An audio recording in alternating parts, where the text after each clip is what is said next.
Cambridge Ielts 3 by the University of Cambridge Local Examinations Syndicate. Published by Cambridge University Press. This recording is copyright.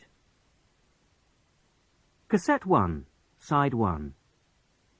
Test 1.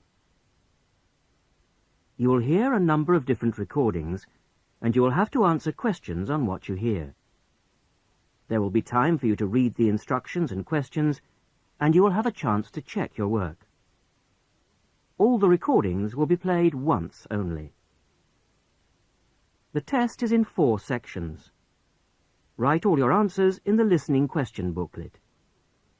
At the end of the test, you will be given 10 minutes to transfer your answers to an answer sheet. Now turn to Section 1.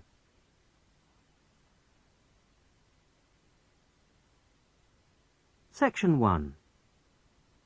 Listen to this telephone conversation between Janice Biggins, who works for a house renting agency, and John Anderson. First, you have some time to look at questions 1 to 6.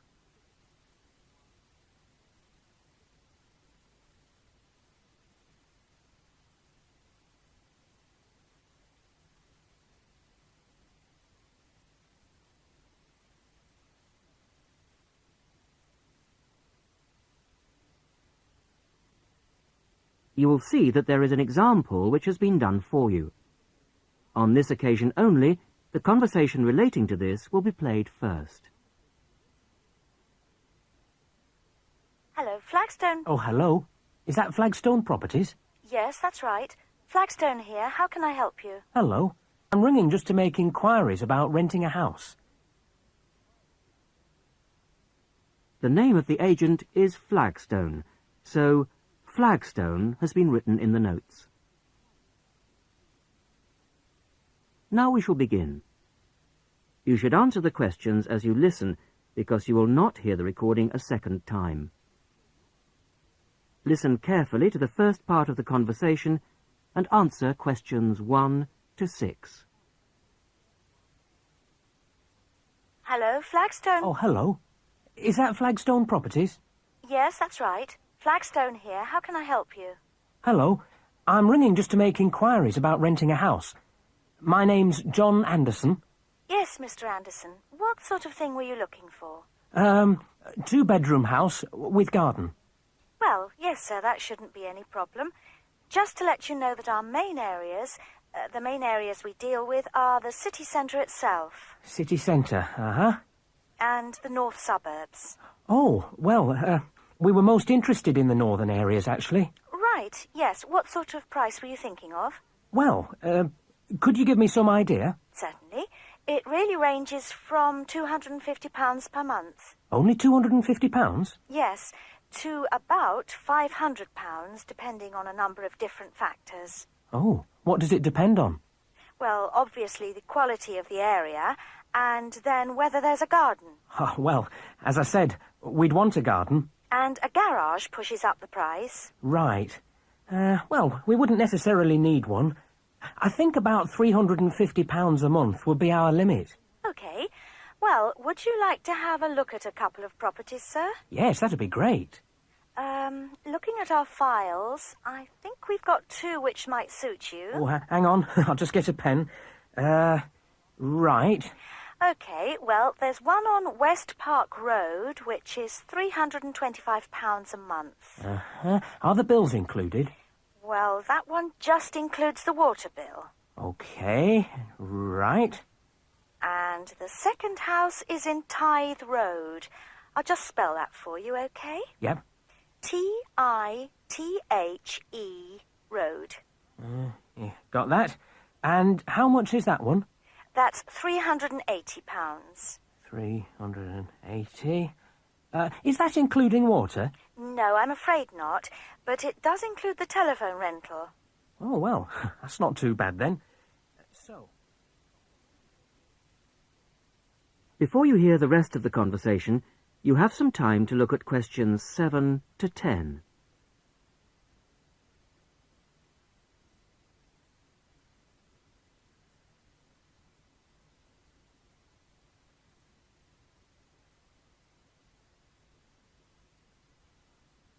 Now listen and answer questions 7 to 10.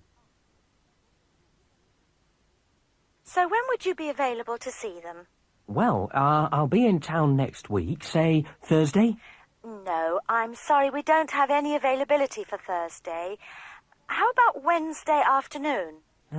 Okay. That's fine. Would 5 be okay? Yes, fine. 5 o'clock it is. Just come to the Flagstone offices. Oh, before I forget, what sort of things do I need to get done, to rent with you? Well, the most important thing is a letter from your bank. No problem. And then a reference letter from your employer. Yes, that's okay. Great. And then we would need you to give 2 weeks' notice of moving in. Right, 2 weeks' notice. And what about a deposit? That's 1 month's rent, whatever the amount is. Okay. 1 month. Is that it? No, sorry, one more. You will have to pay for the contract. Oh, yes, I'd forgotten about that. Okay, fine. So I'll start arranging those, and I'll see you next week. Yes. Thanks very much. Bye. Goodbye.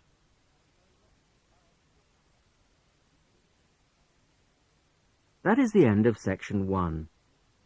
You will now have half a minute to check your answers.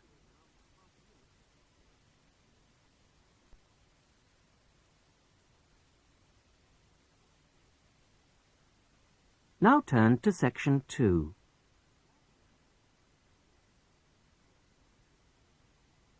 Section 2. You are going to hear a conversation between 2 women about the health system in England. First, you have some time to look at questions 11 to 17.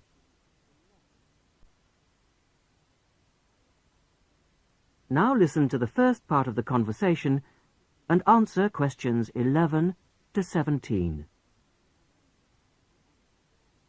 Hello, Mrs. Sutton. Come in. How are you settling in next door? Have all your things from Canada arrived yet? I thought I saw a removals van outside your house yesterday afternoon. Yes, they came yesterday. We spent all day yesterday arranging them. It's beginning to feel a bit more like home now. Oh, that's good. Look, come in and sit down. Are you all right? You look a bit worried. Well, I am a bit. I'm sorry to bother you so early, Mrs. Smith, but I wonder if you could help me. Could you tell me how I can get hold of a doctor? Our daughter, Anna, isn't very well this morning, and I may have to call somebody out. She keeps being sick, and I am beginning to get a bit worried. I just don't know how the health system works here in England. All I know is that it's very different from ours back in Canada. Well, I don't know really where to start. Let me think. Well, the first thing you have to do is find a family doctor. Mm-hmm. Sometimes we call them general practitioners as well. Right. And register with him or her. If you live here, you've got to be on a doctor's list. If you're not, things can be a bit difficult. Oh. Nobody will come out to you if you're not registered. Anyway, they work in things called practices. Uh-huh. Sort of small groups of family doctors all working together in the same buildings. Now, what you've got to do this morning is register with one of them. Ah. There are 2 practices near here, so we're quite well off for doctors in this part of Manchester. There's the Dean End Health Centre, about 10 minutes walk away. And there's another practice in South Hay.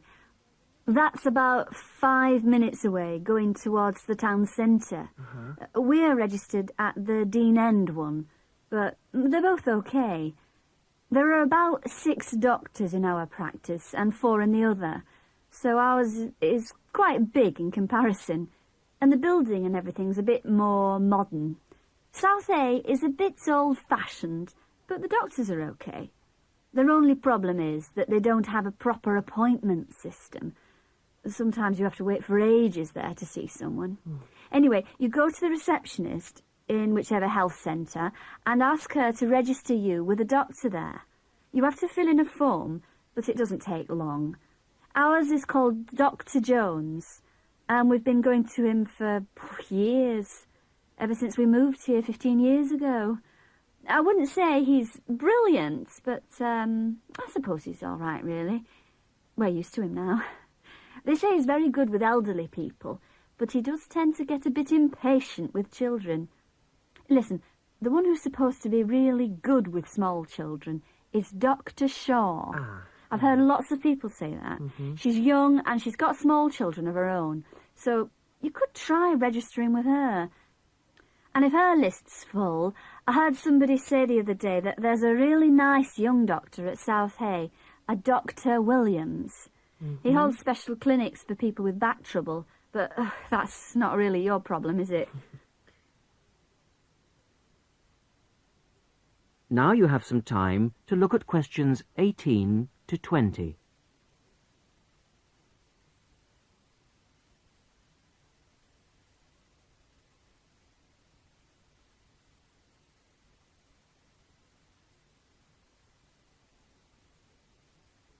Now listen to the rest of the conversation and answer questions 18 to 20.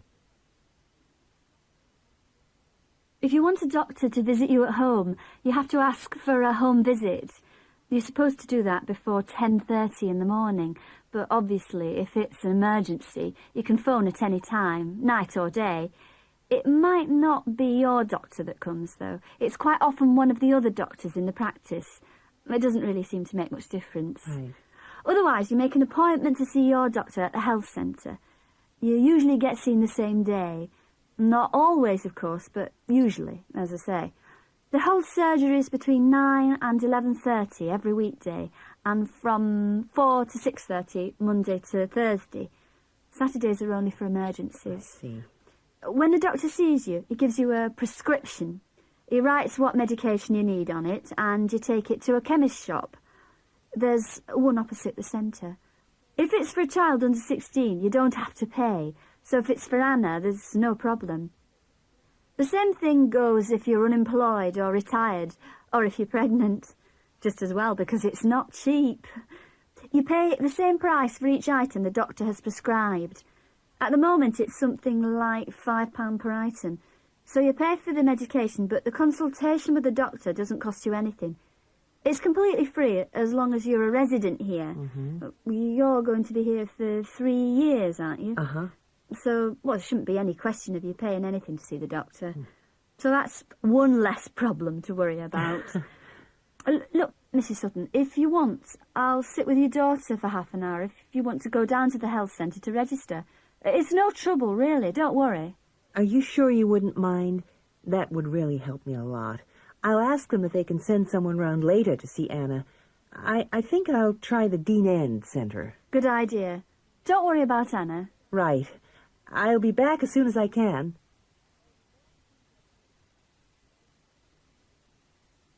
That is the end of section 2. You will now have half a minute to check your answers.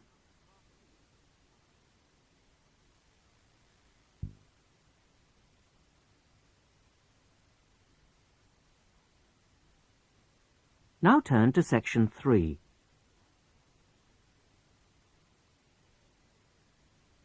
Section 3. You're going to hear a university tutor interviewing a candidate for a place on a postgraduate diploma course in teaching geography. First, you have some time to look at questions 21 to 27.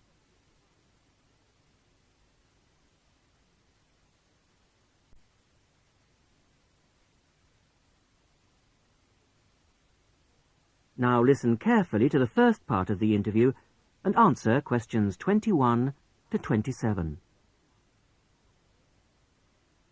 Hello. Jonathan Briggs, isn't it? Yes, that's right. Do come in and sit down. Thanks. Right. Well, Jonathan, as we explained in your letter, in this part of the interview, we like to talk through your application form, your experience to date, etc. And then in the second part, you go for a group interview. Group interview. Yes, I understand. So, your first degree was in economics? Yes, but I also did politics as a major strand. And you graduated in 1989. And I see you've been doing some teaching. Yes, I worked as a volunteer teacher in West Africa. I was there for almost 3 years in total, from 1990 to 1992. How interesting. What organisation was that with? It's not one of the major ones. It's called Teach South. Oh, right. Yes, I have heard of it. It operates in several African countries, doesn't it? And what kind of school was it? A rural cooperative. Oh, a rural cooperative. How interesting. And what did you teach? A variety of things in different years. I did, with forms 1 to 3, mainly geography, and some English with form 5. Then, in my final year, I took on some agricultural science with the top year. That's form 6. Right. Quite a variety, then. I also ran the school farm. How interesting. Before the interview continues, you have some time to look at questions 28 to 30.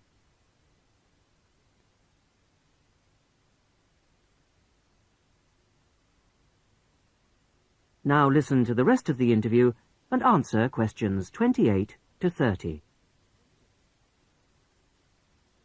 And how did you find the whole experience? I'll be honest with you. At the end of the first year, I really wanted to leave and come home. Oh, why was that? Well, I was very homesick at first and missed my family. Oh, yes, I can understand that. And I also found it frustrating to have so few teaching resources. But I did decide to stay, and in the end I extended my tour to a third year. Right. Things must have looked up then. Yes, we set up a very successful project, breeding cattle to sell locally. Really? And then, after a lot of hard work, we finally got funds for new farm buildings. And you wanted to see things through? Uh-huh. And that's why you want to train to teach geography? Yes. I've had a couple of jobs since then, but I now realise I like teaching best. And I chose geography because it's my favourite subject. And also because I think it has so many useful applications. Well, you certainly have had some interesting work experience. I'll ask you now to go on to the next stage of the interview.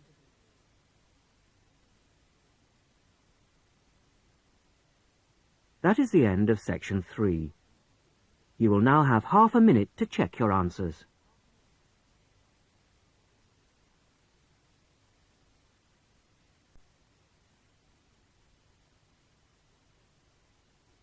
Now turn to section 4.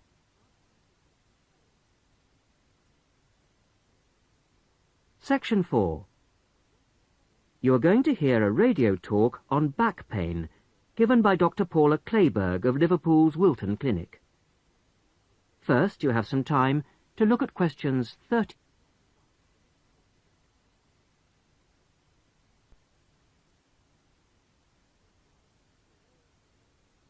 Today's Health Council is presented by Paula Clayburgh, who is the Chief Counsellor at Liverpool's famous pain clinic, the Wilton Clinic. Paula. Do you know what Prince Charles, Sevi Ballesteros and Elizabeth Taylor have in common? They all suffer from chronic back pain. In fact, bad backs are one of the most common health problems today, affecting people in all walks of life. The most recent available figures show that about 250,000 people are incapacitated with back pain every day. And many sufferers don't know the cause or the solution to their problem. The majority of our patients at the clinic tend to be women. They are especially vulnerable because of pregnancy, but also because of osteoporosis, which I personally believe to be the major cause of problems for women. I have many women patients who say they have completely given up exercise because the pain makes them so miserable. Bed rest, giving up exercise, and painkillers are traditional responses to back pain. But although there are many excellent drugs on the market, at our clinic we're beginning to realise the unique benefits of relaxation therapy. Other specialists in the field make a strong case for certain types of exercise, but in our experience they are easily mishandled and can lead to more harm than good. Now let's look at some of the reasons why back pain is developing into such a unique menace. In general, The body is pretty good at self-repair. A strain or a blow to a limb, though painful at the time, generally resolves itself. But the body's response to back injury can be very counterproductive. When pain strikes, we attempt to keep the back as immobile as possible, which makes the muscles tense up. Research shows that they often go into spasm, which causes further twisting of the spine. A vicious circle is underway. The second mistake we often make when stricken with extreme back pain is to go to bed and stay there. Although at the clinic we recognise that a short rest in bed can be helpful, up to 2 days, any longer makes our back muscles become weaker and unable to hold up our spine. The pain, therefore, becomes worse. Another problem is being overweight. Anyone a stone or more overweight who already has back pain is not doing himself any favours. Though it won't actually set it off in the first place, the weight will increase the strain and make things worse. The British diet could be partially to blame for the increase in back pain. Over the last 10 years, the average weight of men has risen by 11 pounds and of women by 9 pounds. So much for the causes and aggravations of pain. But what can we do to help? There are many ways in which simple day-to-day care can make all the difference. The first point to watch, of course, is weight. If you are overweight, a diet will make all the difference. Also, studies have shown that just 1 hour sitting in a slouched position can strain ligaments in the back which can take months to heal. At the clinic, we have come to the conclusion that the major cause of the problem is not with the design of chairs, as some have suggested, but in the way we sit in them. It can be useful to get special orthopaedic chairs, but remember, the most important improvement should be in our posture. Another enemy of your back is, of course, your beds. If your bed doesn't give enough support, back muscles and ligaments work all night trying to correct spinal alignment, so you wake up with a tired, aching back. Try out an orthopaedic mattress or a spring-slatted bed. Research shows that both can be beneficial for certain types of back pain. Another hazard for your back are the shock waves which travel up your spine when you walk, known as heel strike. A real find for our patients has been the shock-absorbing shoe insert, a cheap but very effective solution. And you might be better off avoiding shoes with heels higher than 1.5 inches. Though absolutely flat shoes can be a solution for some, others find their posture suffers. Finally, a word about the state-of-the-art relief, the TENS machine. A small battery-powered gadget which delivers subliminal electrical pulses to the skin. Our experience indicates that your money is better spent on the more old-fashioned remedies.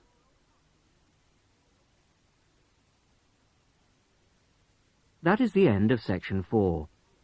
You will now have half a minute to check your answers.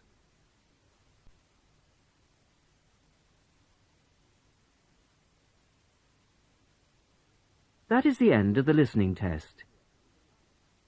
In the Ielts test, you would now have 10 minutes to transfer your answers to the listening answer sheet. That is the end of side 1.